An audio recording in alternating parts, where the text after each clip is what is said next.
읽고 조직 신학 책도 읽고 이렇게 했습니다. 그 책을 읽어보니까 그 지식이 무궁무진하다 그럴까요? 이 성경 진리 안에 있는 지식이 너무 방대하고 구원에 관한 내용도 너무 방대하고 야 이거 참 대단한 것이다 그런 생각을 많이 했습니다. 근데 나중에 어떤 제가 의문이 들었냐 하면 이거 다 알아야 구원 받는 거야? 그런 생각이 드는 거예요. 그럼 책을 도대체 지금부터 얼마나 들고야 해? 아니 이거 이해가 안 되는데 분명히 신앙생활 하는데 진리가 중요하고 진리를 우리가 이해하는 게 중요하고 그것을 소화하는 만큼 순종하는 게 중요하지 않습니까? 어쨌든 내가 더 열심히 책도 읽고 성경도 읽고 그렇게 해야겠다 그런 마음이 들었습니다. 그러다가 문득 뭐라 그러죠? 장애인들을 제가 인재병원에 있는 친구들 제가 만날 기회가 있었거든요. 지체장애는 조금 낫지만 정신적으로 또 지능적으로 완전히 장애가 있는 친구들 이렇게 만났을 때 제가 의문이 들었습니다. 지금까지 내가 생각하기로는 이 성경의 진리를 잘 깨닫고 잘 이해하고 그대로 살아가야 구원 얻을 것 같은데 저기 지금 자기 힘으로 스스로 밥도 먹을 수 없고 정상적으로 생각도 할 수 없고 누워있는 저 사람은 구원 못 받는 거야? 참 의문이 들었습니다. 그리고 살다 보니까 어떤 사람은 정말 똑똑한 거예요. 성경에 대해서 이렇게 얘기를 나누면 근데 어떤 친구는 교회에 와서 다른 사람하고 대화하는 것도 부끄러워가지고 말도 잘 못해요. 말도. 기도는 더 못합니다. 대표 기도 시키면은 막 기절하는 거예요. 사람마다 너무 다른 거예요. 수준이 너무 다른 거예요. 그때만 해도 저는 구원받는 거를 커트라인을 넘어가는 것이라고 생각했거든요. 이 커트라인은 넘어야 구원받는 것이다. 그래서 그 커트라인을 넘기 위해서 열심히 내가 성경도 읽어야 되고 또 성경의 진리도 내가 이해를 많이 해야 되고 안 되면 신학책도 많이 읽어야 되고 뭐 그래야 된다고 생각을 했습니다. 나중에 시간이 지나서 설교 말씀도 듣고 저도 신앙이 자라면서 구원을 얻는다고 하는 게 그런 게 아니구나. 구원을 얻는다고 하는 게 사람의 어떤 능력에 달려있는 게 아니구나. 그리고 사람들이 보통 얘기하는 뛰어난 그런 능력들, 지적인 능력들, 이해력들 그런 거 전부 사람 안에서 나온 것이냐 아니면 하나님이 주신 것이냐 보니까 전부 하나님이 주신 거더라고요. 내게 아니고. 그래서 저는 나중에 청년들하고 누가 청년회에서 이렇게 같이 예배드리고 이렇게 하다가 어느 집에 누나가 돌아가신 우리 형제가 있었는데 그냥 얘기도 안 하고 있었던 거예요. 그래서 제가 연락이 닿아가지고 위로 예배 드리러 가겠다. 갔더니 그 형제도 장애가 있었거든요. 한쪽에 장애가 있습니다. 심장이 한번 아파가지고 뇌까지 문제가 생기면 한쪽을 잘 못 써요. 한쪽을. 근데 누나가 왜 돌아가셨냐 물어보니까 자기하고 똑같은 병이 있어가지고 심장이 문제가 있어서 돌아가셨다. 근데 아버지도 그렇게 돌아가셨고 자기도 아버지 유전 때문에 그래서 한번 크게 그렇게 돼가지고 좀 장애가 있다. 근데 어머니를 보니까 어머니는 시각 장애이시더라고요. 그래서 제가 거기서 그 사정을 듣고 여기 가서 어떻게 위로 예배를 드려야 되나 참 고민스러웠습니다.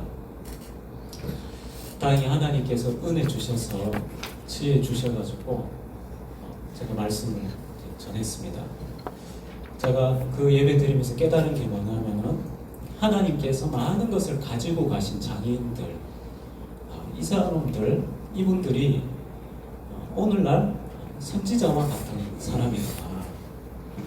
우리가 누리고 있는 전부 다 하나님이 주신 것이고, 우리가 누리지 못한 모든 것 하나님이 안 주신 것이고, 하나님이 우리에게 필요한 것들 주시기도 하시고 안 주시기도 하시는 우리 인생의 주권자가 하나님이시다. 그래서 우리가 누리고 있는 것으로 자랑하면서 살지 말고 있는 것으로 우리가 잘 사용하고 감사하면서 살아야 된다. 이것을 그냥 존재 자체로 외치는 자가 바로 장애인 성도들이구나. 제가 그런 메시지로 제가 설교를 했습니다. 설교를 끝나고 그 맹인 선교를 하시는 우리 교회 성도분이 한 분 계시거든요. 오셔서 너무 귀한 말씀 주셔서 감사하다고, 내가 장애인 사회 가면서 일호경 사업 없었는데 참 은혜 많이 받았다고 그렇게 얘기를 해주셨습니다. 여러분, 우리가 어떻게 할 때 구원을 얻을 수 있겠습니까? 누가 구원을 얻을 수 있겠습니까? 이게 우리가 참 어려운 문제잖아요. 오늘 본문에 보면 하나님께서 누가 구원 얻는 자가 되느냐, 누가 하나님의 축복을 소유한 자가 되느냐, 그게 하나님의 주도권에 달려있다 하는 사실을 오늘 성경 말씀이 우리에게 가르쳐주고 있습니다. 오늘 첫 번째로 살펴볼 내용은 이삭의 족보에 대해서 지금 먼저 성경 기자가 기록하고 있는데, 이삭의 족보가 좀 어떻게 보시는지 모르겠습니다. 그런데 이 이삭의 족보를 이해하는 데 있어서 중요한 내용이 뭐냐면 창세기 25장 앞부분에 나와 있는 내용이 중요합니다. 아브라함의 부인 사라가 죽고 3년 뒤에 이삭이 결혼을 합니다. 그리고 얼마 되지 않아서 아브라함이 또 재혼을 합니다. 재혼한 사람의 이름이 그두라입니다. 그두라. 그리고 이삭의 배다른 형제 이스마엘은 굉장히 빨리 결혼을 합니다. 그래서 이스마엘은 아들이 12명이나 됩니다. 12명. 그러니까 굉장히 그 가정이, 집안이 이제 번성해 나가고 있는 거죠. 근데 참 놀라운 사실이 뭐냐 하면, 이삭이 결혼하고 얼마 안 돼서 아버지도 다시 재혼을 하거든요. 그런데 재혼한 아버지가 자녀를 낳기 시작합니다.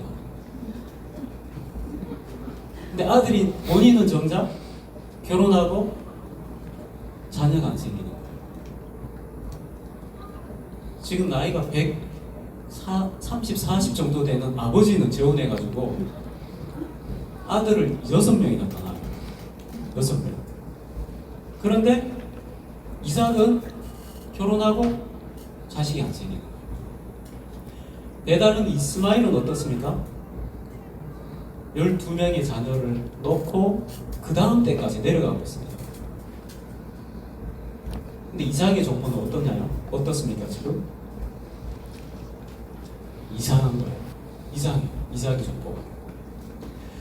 이삭의 족보는 이삭에서부터 시작하지 않고 아브라함에서부터 시작합니다. 왜냐하면 아브라함이 이삭을 낳는 것 자체가 불가능한 일이 일어난 것이었습니다.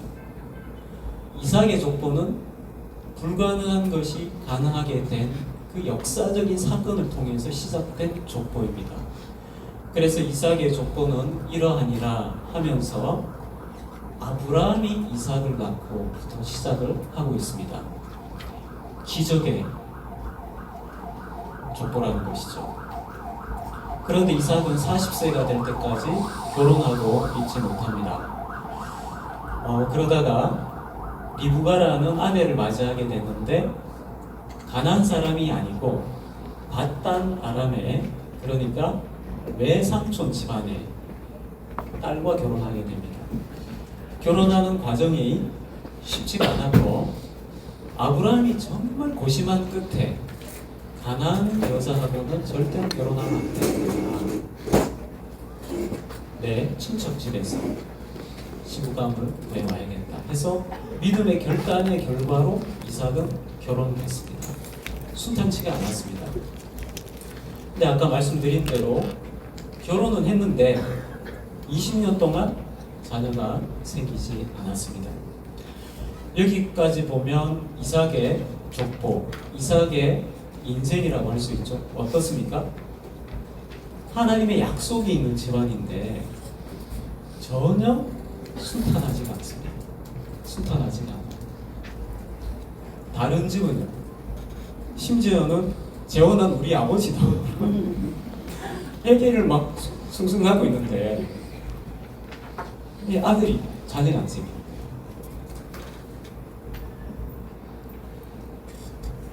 여기도 명절이 있었는지 모르겠습니다. 설명절, 명절에 아버지 아브라함 찾으러 가면은 아브라함이 안고 그냥 여섯째가 이런 일이 생기는 거예요. 그러면은 이삭하고 리브가가 어떻게 했습니까? 참 인생이 얼마나 쉽지 않은지 하루하루가 힘든 거예요. 굉장히 힘든 나날을 지냈습니다. 근데 놀랍게도 이삭과 리브가가 인간적인 방법으로 길을 찾지 않습니다. 왜냐하면 하나님의 약속이 있었거든요. 이삭의 씨를 통해서 하나님께서 약속을 이루실 것이라는 말씀이 있었기 때문에 기다리고 근데 안 되니까 하나님께 부르짖기 시작했던 것입니다. 여러분, 우리의 인생 가운데 얼마나 굴곡진 삶들이 많이 있습니까? 근데 참 신기한 게 하나님의 백성에게 이런 굴곡진 인생은 하나님의 은혜가 우리 삶으로 들어오는 통로로 하나님께서 늘 사용하신다는 것입니다. 우리에게 은혜 주시기 위해서 우리에게 이 굴곡진 인생을 쓰십니다. 아멘. 그래서 기도하게 하시고 하나님의 응답을 받도록 하십니다. 그래서 창세기 기자가 이삭의 족보를 설명하는 그 관점이 뭐냐 하면 참 굴곡진 인생이었는데 재혼한 아버지의 삶하고도 비교해서도 배다른 형제 이스마엘의 삶하고 비교해서도 너무 초라하게 보였는데 실제로는 그 결과로 이 집안에는 다른 데 없는 하나님의 은혜가 족보 가운데 채워져 있었다는 것입니다. 이게 오늘 첫 번째로 이삭의 족보를 통해서 살펴볼 수 있는 내용입니다. 여기 계신 우리 성도 여러분, 우리 가운데 인생의 굴곡이 없는 분이 여기 한 분도 안 계실 것입니다. 그런데 우리가 가지고 있는 약속이 뭔가요? 우리는 예수 그리스도의 복음을 통해서 분명한 축복의 약속을 우리가 받았습니다. 우리는 하나님 나라의 상속자로 부름을 받았다. 그 분명한 약속이 있습니다. 그럼에도 불구하고 우리는 이 인생에서 굴곡진 인생을 살고 있는데 이것은 우리가 우리 인생이 실패하고 있다거나 아니면 잘못된 길을 가고 있다거나 그런 의미가 전혀 아니라는 것입니다. 이때 우리가 하나님 앞에 기도하고 하나님의 은혜를 간구하고 그리고 우리 삶 속에 하나님의 은혜로 채워지도록 하는 게 남은 인생에서 우리가 해야 되는 일이 아닌가 그런 생각이 듭니다.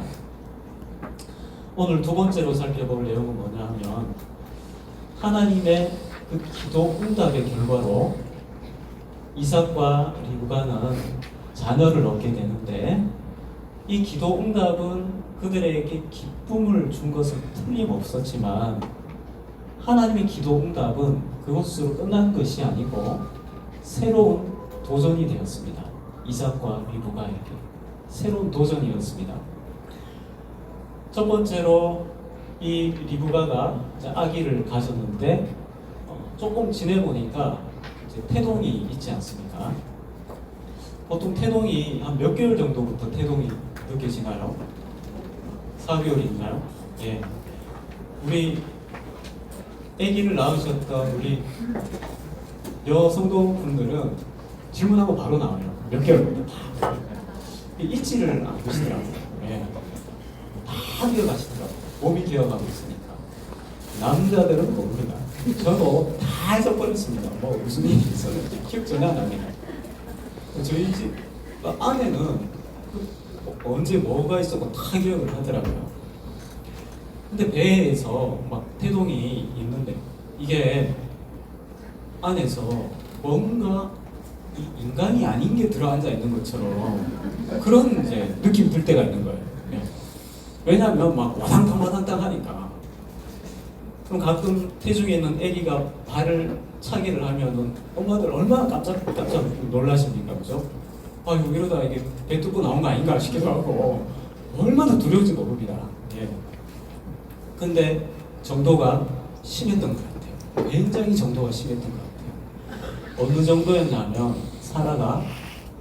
리브가가 내가 이러다가 죽는 거 아닌가 싶은 생각이 들 정도. 굉장히 두려웠습니다. 근데 이 당시에 초음파가 없잖아요. 이 배 안에 지금 무슨 일이 일어나고 있는지 확인할 길이 없잖아요. 제가 쌍둥이가 아닙니까? 저희 어머니께서 말씀하신 거 들어보니까 이제 그 출산하려고 파티마 병원으로 가셨는데 그때까지 모르셨던 것 같아요. 쌍둥이인지 모르셨던 것 같아요. 근데 배가 유난히 부르기는 했대요. 그런데 간호사 선생님 오셔가지고 배를 톡톡 눌러보시더래요. 딱 하더니 쌍둥이 같은데요? 그러더라는 거예요. 간호사가. 예. 그 당시에는 초음파 안 하고 그냥 간호사가 톡톡. 얘는 하나입니다. 얘는 두 개예요. 얘는 세 들어있는 것 같은데요? 손으로 이렇게 하고. 간호사가 손 이렇게 산부인과 간호사 이렇게 탁 하면 아닌가 봐요.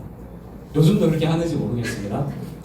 근데 이 당시에는 이게 물어보는 사람도 없고 초음파도 없고 계속 막 미칠 지경인 거예요. 내가 죽을 것 같으니까. 리브가는 이때 하나님께 기도했습니다. 하나님, 도대체 이런 일이 일어난 게 이게 어떻게 된 일입니까? 이거 어떻게 해야 됩니까? 하나님께서 이 기도를 들으시고 응답을 해주시는데 놀라운 말씀을 주셨습니다. 23절에 두 국민이 내 태중에 있구나. 두 민족이 내 복중에서부터 나누이리라. 이 족속이 저 족속보다 강하겠고 큰 자가 어린 자를 섬기리라. 하나님의 말씀의 내용은 뭐냐면 너 뱃속에 쌍둥이가 있다는 거예요. 그리고 뱃속에서부터 지금 두 나라가 싸우고 있다는 거예요. 두 나라. 하나 되지 못하는 두 나라가 지금 있다는 겁니다. 그리고 놀라운 사실이 뭐냐면 큰 자가 어린 자를 섬기게 될 거라고 얘기합니다. 이 마지막 구절이 충격적인 내용이었습니다. 이 당시에도 옛날 우리나라처럼 마찬가지로 장자가 중요합니다. 장자 여러분도 지금 형제 많으신 분들 아마 다 아시잖아요. 동생이 형한테 말랐다가 아빠가 봤다. 어떻게 됩니까? 무사하셨나요? 네. 절대로 가만히 두지 않죠. 형한테 대들었다가 아니면 오빠한테 아니면 누나한테 막 두들겨 맞습니다. 집에서. 그런데 하나님께서 뭐라고 말씀하시냐면 작은 자를 내가 택했다는 것입니다. 나중에 기한이 차서 쌍둥이가 태어납니다. 태어난 두 아들은 너무 달랐습니다. 형은 붉고 온몸에 털이 뒤덮여 있었는데 형이 나올 때 모습이 굉장히 특이한 모습으로 나왔잖아요. 근데 더 충격적인 게 뭐냐 하니까 발에 뭘 달고 나온 거예요. 발에 뭐를 달고 나왔습니까? 둘째를 달고 나왔습니다. 근데 이게 달고 나온 게 아니고 둘째가 딱 잡고 나온 거죠. 둘째가 뱃속에서부터 이 두 아들이 캐릭터가 너무 분명한 거예요. 너무 분명한 거예요. 둘째가 절대로 안 질라 그러는 거예요. 둘째가 분하다 그러면서 지금 나오고 있는 겁니다. 네, 붙들고. 그 제가 쌍둥이니까 어릴 때부터 굉장히 많이 들은 질문들이 많이 있습니다. 굉장히 많이 있습니다. 둘 중에 누가 형이고 이건 이제 제일 기본이죠. 제일 기본이죠. 둘이 어떻게 구분을 하냐, 뭐 이것도 이제 기본이죠. 그런데 아주 그 예리한 질문을 하시는 분이 계세요. 근데 이 질문이 생각보다 많습니다. 네 동생이 니 보고 형이라 하나? 형이라 하나? 서로 뭐라고 그러노? 야, 이거 굉장히 중요한 질문이잖아요. 네. 굉장히 예리하고 심각한 질문 아닙니까? 네. 형이라고 부르나? 다 확인 다 하시는 거예요. 네. 제가 이실직고 했죠. 우리는 서로 이름 부른다. 우리 이름 부른다. 근데 이름 불러도 저는 어딜 가든지 형 행세를 했습니다. 항상 형 행세를 했어요. 제 동생은 항상 동생처럼 있었습니다. 네. 절대로 제가 용납하지 않았죠. 네. 형처럼 군다든지 저는 몸에 배어 있습니다. 형. 동생 배어 있습니다. 근데 여러분 동생 입장에서는 얼마나 억울합니까? 한 배에 같이 있었는데 같이 있다가 조금 먼저 나온 거 가지고 지는 형이고 나 동생이고 쌍둥이가 이게 참 이런 문제가 있습니다. 사이 좋으면 다행인데 사이 나쁘면 맨날 치고받고 하는 거예요.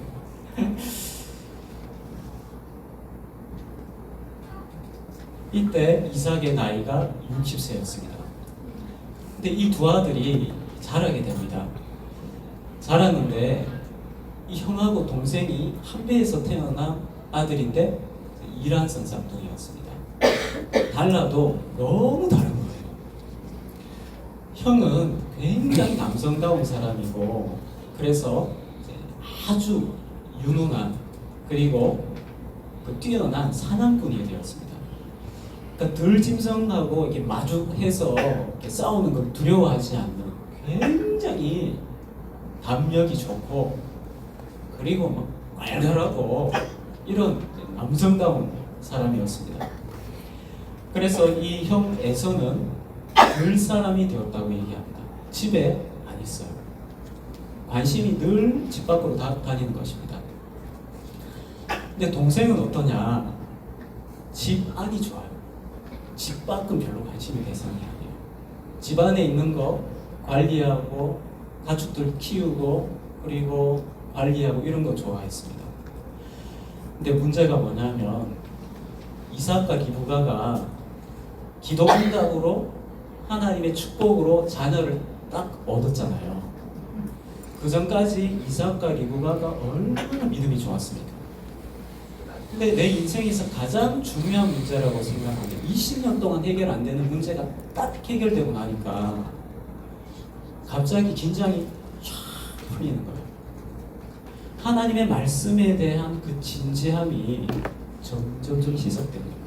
두 아들하고 같이 사는 게 너무 좋아가지고 그래서 하나님의 말씀을 딱 붙더니 힘이 점점 떨어지면서 인간적으로 이 두 아들을 대하기 시작합니다. 이 두 아들은 하나님의 말씀과 약속이 있는 아들이었거든요. 얼마나 대단합니다. 하나님의 약속이 있는 두 아들이에요. 그런데 점점 하나님의 말씀과 약속이 이렇게 너무 익숙해져 버려가지고 느슨해져 버립니다. 그래서 이삭은 에서를 편애하고 아내 리브가는 동생 야곱을 편애를 합니다. 왜냐하면 이삭은 인간적인 면모가 에서가 너무 남성답고 그리고 자기의 가정을 책임지기에는 강한 이 에서가 더 좋은 거죠. 근데 더 중요한 이유는 뭐냐 하면 에서가 아버지를 기쁘게 해드렸기 때문입니다. 뭐로 기쁘게 해드렸을까요? 요리, 사냥한 요리 가지고. 동생 에서는 아버지가 보기에 좀 답답한 거예요. 집안에만 있으니까. 근데 엄마가 보기에는 첫째 아들은 늘 밖에 있는 거예요. 늘 밖에. 집안일에 별로 관심 없는 거예요. 근데 둘째는 말도 통하고 일도 잘하고. 에서가 사냥한 고기를 가지고 어떻게 아버지를 만족시켰을까요? 사냥하면서 굉장히 많은 고기를 잡아봤습니다. 굉장히 많은 종류의 고기를 맛을 봤어요. 이 요리도 해보고 저 요리도 해보고 이 요리할 때 어느 부위가 맛있는지 다 맛을 본 적이 있어요. 늘 집에서 잡아먹던 양과 염소하고는 이 완전히 퀄리티가 다른 맛이 나는 짐승 요리를 에서는 아는 거예요. 뿅 가는 거예요. 한번 딱 맛보고 별미죠, 별미. 그러니까 에서는 이거 가지고 아버지를 늘 기쁘게 해드리는 겁니다. 아, 이거 아버지 오늘 요리 해드려야겠다. 쫙 해서 보니까 이야, 이런 게 어디서 나왔냐. 아버지 너무 기쁘게 해드렸던 거죠. 근데 문제가 무엇입니까? 하나님의 말씀이 없는 거예요. 이 가정 속에 점점 말씀이 희석돼 버려가지고 오늘 마지막 세 번째가 뭐냐 하면 하나님께서 이 말씀의 약속을 주셨던 두 아들이 나중에 장성해서 어떤 사람으로 자랐는지가 드러나는 한 가지 사건이 나타나게 됩니다. 어느 날 형 에서가 사냥을 하고 돌아왔습니다. 그런데 빈손으로 왔는지 어떻게 해서 왔는지 모르겠는데 너무 막 기진맥진한 상태로 돌아왔습니다. 그때 동생 야곱이 죽, 그러니까 오늘날로 치면 스튜 같은 거 아마 그런 거지 싶습니다. 붉은색의 스튜를 요리를 하고 있었는데 형이 장막에 딱 들어오니까 이 냄새가 막 기가 막힌 거예요. 배고파 죽겠는데. 그래서 동생한테 어이 동생 그 붉은 거 나 좀 줘. 배고파 죽겠다. 근데 갑자기 동생이 희한한 얘기를 하는 거야. 그냥은 못 주지. 그냥 안 되지. 맨입으로. 뭘 원하는데? 장난감 나한테 넘겨. 장난감.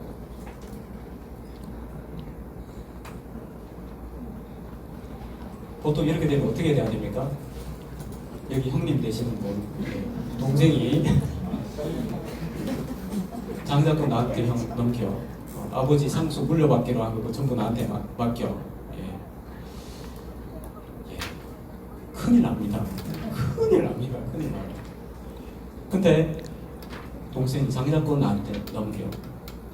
이 당시 장작권은 상속권을 말합니다. 1차적으로 상속권. 야곱이 이렇게 딱 제안을 했는데 놀랍게도 에서의 반응이 어떻게 나옵니까? 내가 배고파 죽겠는데 그 장자권이 지금 반 먹이 주나 하모 그냥 바로 넘길게. 죽이나 넘겨라. 이렇게 나오는 거예요. 그러니까 야곱이 속으로 어떻게 했습니까? 됐다 이렇게 생각을 했을 것 같죠. 야곱이 눈 하나 깜짝 놀랍니다. 진짜요? 그건 맹세해라. 맹세. 왜 맹세하라고 그럽니까? 약속한 거 못 뒤집도록. 못 박아 놀라요. 맹세까지 해야지. 말로만 주겠다고. 맹세까지 해라. 이 맹세한다는 게 뭐냐면 문서에 도장 찍는 걸 말하는 거예요. 도장까지 찍어야 효력이 있지. 그러니까 에서가 너 프라블럼이다. 밤 얘기 주나. 계속 밤 얘기만 하고. 그리고 도장 찍어서 뿌리는 거예요. 그리고 어떻게 합니까? 슉 먹고 나가버립니다. 근데 여기서 성경이 뭐라고 얘기하고 있냐면은 에서에 대해서 이제 이렇게 얘기합니다. 34절 마지막에 보면 에서가 장자의 명분을 가볍게 여김이었더라. 여기서 가볍게 여긴다고 하는 말은 조금 부드럽게 번역된 표현입니다. 조금 더 이렇게 명확하게 하면은 멸시한다, 경멸한다, 업신여긴다 그런 뜻이 됩니다. 여러분 여기서 저희가 보통 생각할 때 에서는 뭐가 문제고 야곱은 뭐를 잘했고 그렇게 해서 두 사람을 비교를 해가지고 그렇기 때문에 야곱은 복 받을 사람이고 에서는 복 못 받을 사람이다. 보통 이렇게 설명을 하기가 쉽습니다. 그런데 한번 생각 한번 해보겠습니다. 제가 아까 서두에 시작하면서 제가 이런 말씀을 드렸잖아요. 사람마다 다 다르다고요. 하나님이 주시는 게 지능도 다릅니다. 성격, 기질 다 다릅니다. 다 달라요. 그러면은 기질 좋은 사람은 구원받고 기질 나쁜 사람은 구원 못 받고 그럼 이거 하나님의 책임이죠. 그럼 지금 에서와 야곱이 태어나면서부터 다른 모습을 가지고 있잖아요. 이것은 하나님이 그렇게 하신 것입니다. 두 사람의 책임이 아니에요. 에서가 익숙한 사냥꾼이 된 것은 하나님이 그렇게 만드셨기 때문입니다. 야곱이 집사람이 된 것은 하나님이 주신 게 그러하기 때문입니다. 그럼 이 두 가지 가지고 구원이 어떤 사람은 구원을 얻고 어떤 사람은 구원을 못 받고 그렇게 될까요? 그게 아니라는 거예요. 전혀 상관이 없어요. 그래서 여러분 우리가 하나님을 믿고 하나님 백성 되는 데 있어서 기질이나 이런 부분들이 영향을 미치겠지만 그게 결정적인 문제는 전혀 아닙니다. MBTI 해가지고 이 MBTI는 전부 달라요. 이 MBTI는 학교 이렇지 않다는 거예요. 전혀 상관없습니다. 제가 한 번은 그 중등부에서 설교하다가 그 에서의 MBTI를 추정을 한번 해봤습니다. 외향적일까 내향적일까 이렇게 해서 MBTI를 하나 딱 뽑았어요. 에서의 MBTI는 이럴 것 같다고. 손 한번 들어봐라. 그러니까 한 여학생이 절망하면서 손을 드는 거예요. 나 구원 못 받는다는 심정으로 나 에서 그러고 손을 들더라고요. 그래서 제가 위로해줬죠. 얘야 MBTI로 구원받는 거 아니다. 에서하고 똑같아서 전혀 문제 없다. 구원받는 데 있어서 성격, 기질 아무 문제 아니다. 노 프로블럼이다. 문제 아니다. 근데 뭐가 문제일까? 에서는 뭐가 문제가 있을까? 그의 태도에 문제가 있었습니다. 태도. 그의 신앙 인격에 문제가 있었습니다. 이거는 하나님이 주신 게 아니고 그 사람 거예요. 여러분 우리가 인생을 살 때 제가 전에도 그런 말씀을 드린 적이 있는데 우리는 전부 시나리오 작가입니다. 그리고 우리의 인생을 내가 쓴 시나리오대로 살아갑니다. 내가 어떤 좋은 일을 겪었을 때 그때 반응으로 내가 어떤 시나리오를 씁니다. 어떤 사람은 감사의 시나리오를 씁니다. 어떤 사람은 우쭐한 시나리오를 씁니다. 그리고 다른 사람 앞에서 막 누르고 무시하고 이런 시나리오를 씁니다. 그런 마음이 자기가 만드는 거예요. 그러면 그 사람의 인생이 어떻게 만들어집니까? 자기가 쓴 시나리오대로 연기하면서 사는 거예요. 불행한 일을 겪었을 때 사람들은 전부 다 자기 시나리오를 봤습니다. 그러면 그 시나리오대로 사는 겁니다. 여러분, 그래서 우리가 하나님 앞에 심판받을 때 기준이 뭐냐? 너는 무슨 시나리오를 썼느냐? 그게 내 인격이고, 그리고 그게 내가 하나님 앞에 들고 갈 수 있는 유일한 것입니다. 태도입니다. 태도. 에서의 문제는 태도에 있었습니다. 어떤 태도입니까? 정말 가치 있는 것이 무엇이냐? 정말 중요한 것이 무엇이냐? 가치 있는 것을 가치 있는 것으로 대할 수 있느냐? 가치 없는 것은 가치 없는 것으로 여기고, 가치 있는 것은 가치 있는 것으로 여길 수 있어야 되거든요. 그런데 그렇게 하지 않고 너무너무 가치 있는 것을 그냥 가치 없다고 시나리오를 써버리는 거예요. 나한테 이거 필요 없다. 필요 없다. 야곱의 기질에 문제가 있는 게 아니었습니다. 그의 태도, 인생을 대하는 태도. 이 장자권은 사실은 무엇하고 관련이 있습니까? 이 집안은 나중에 한 민족을 이루게 되고 가나안 땅을 차지하게 될 민족입니다. 이 약속이 있는 집안이에요. 그래서 장자권은 너무 중요합니다. 이 집안을 지키기 위해서 너무 중요한 거예요. 하나님의 말씀과 같은 것입니다. 그런데 아브라함은, 에서는 관심이 없어요. 하나님의 약속, 우리 집에 있는 하나님께서 주신 약속에 대해서, 축복의 약속에 대해서 관심이 없어요. 전 관심이 없습니다. 이게 문제였다는 겁니다. 여러분, 우리가 하나님이 주신 것들이 사람마다 다 다르기 때문에 우리가 이 복음에 반응하는 모습이 다 달라요.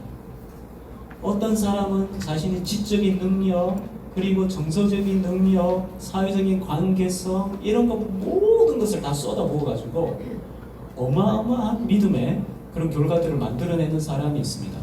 하나님이 많이 주셨기 때문입니다.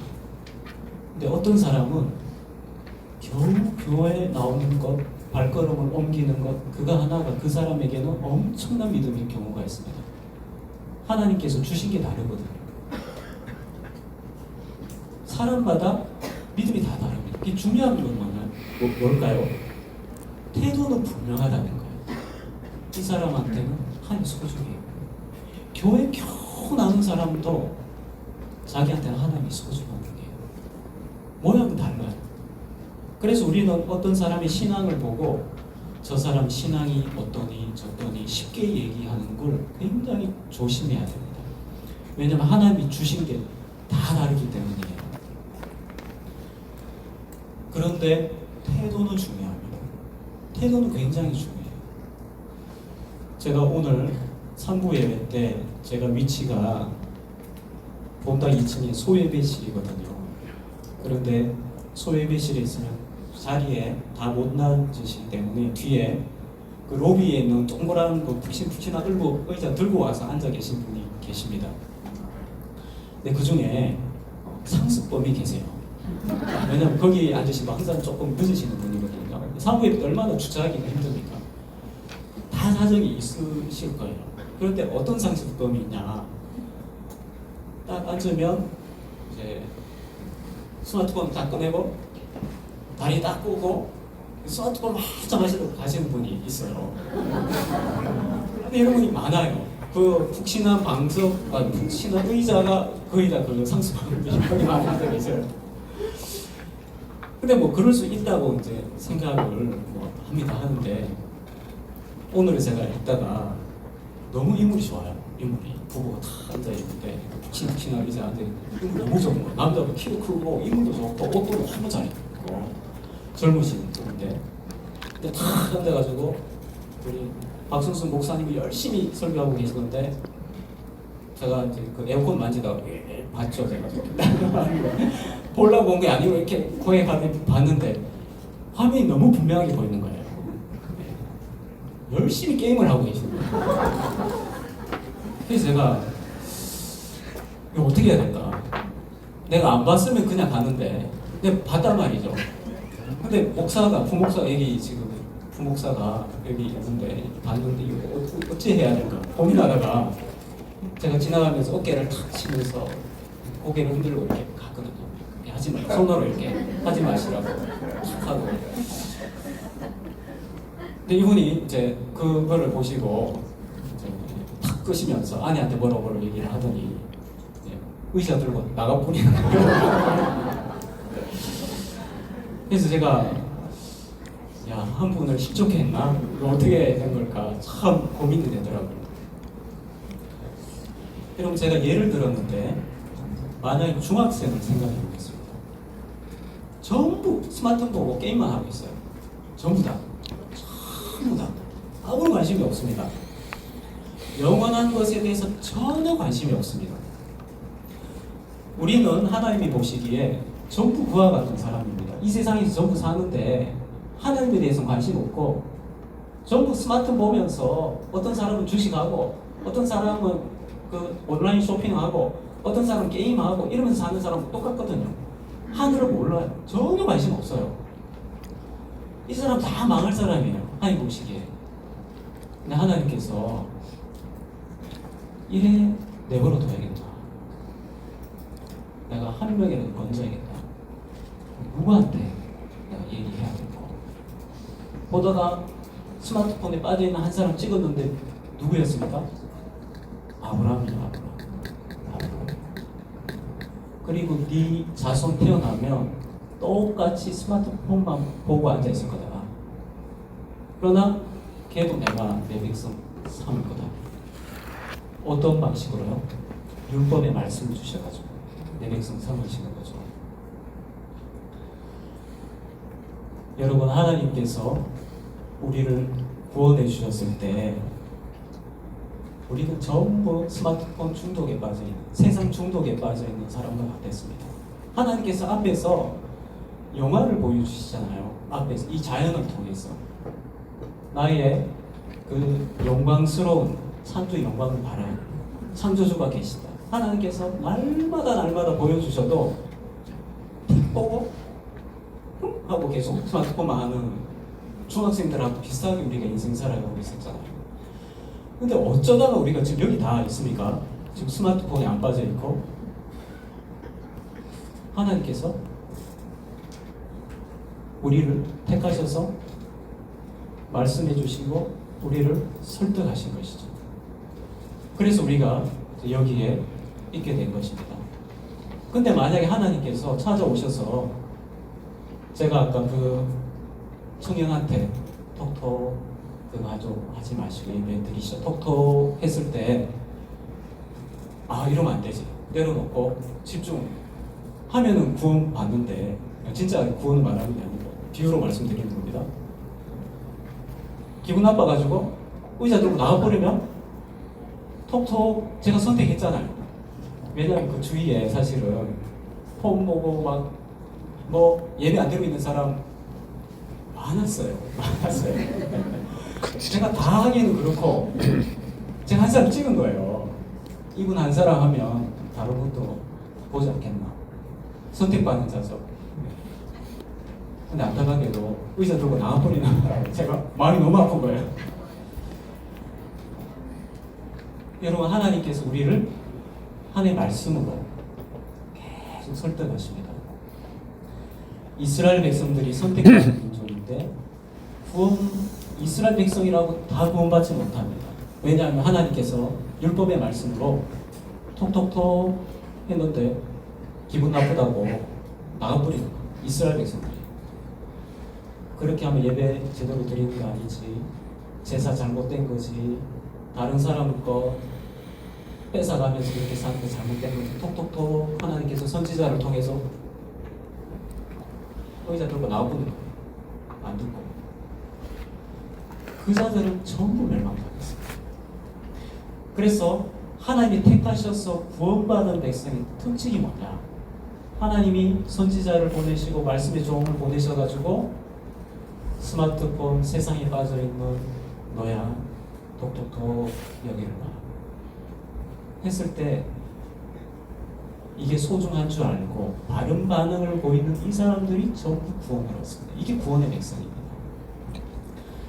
지적으로 뛰어나야 수많은 인간적인 조건이 아니고 하나님의 계획과 섭리와 그 가운데서 우리가 어떻게 반응하느냐 통해서 하나님께서 우리를 자기 백성 삼으시고 은혜 베풀어 주시는 것입니다. 그래서 여러분, 여기는 이제 우리 자녀들 다 키우셨으니까 이제 그런 걱정은 지금은 좀 덜 하시겠지만, 신혼부부들 유아세례 받으러 오잖아요. 꼭 가르쳐 줘야 될 게 있거든요. 부모들이 그 아기 안고 이제 유아세례 받고 하는데 그 뜻을 잘 모르는 경우가 많아요.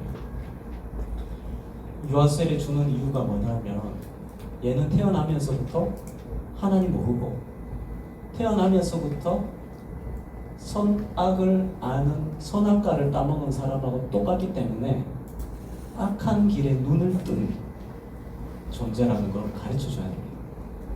태어나면서부터 하나님을 전혀 모르는 상태에서 태어났다는 사실을 가르쳐줘야 됩니다.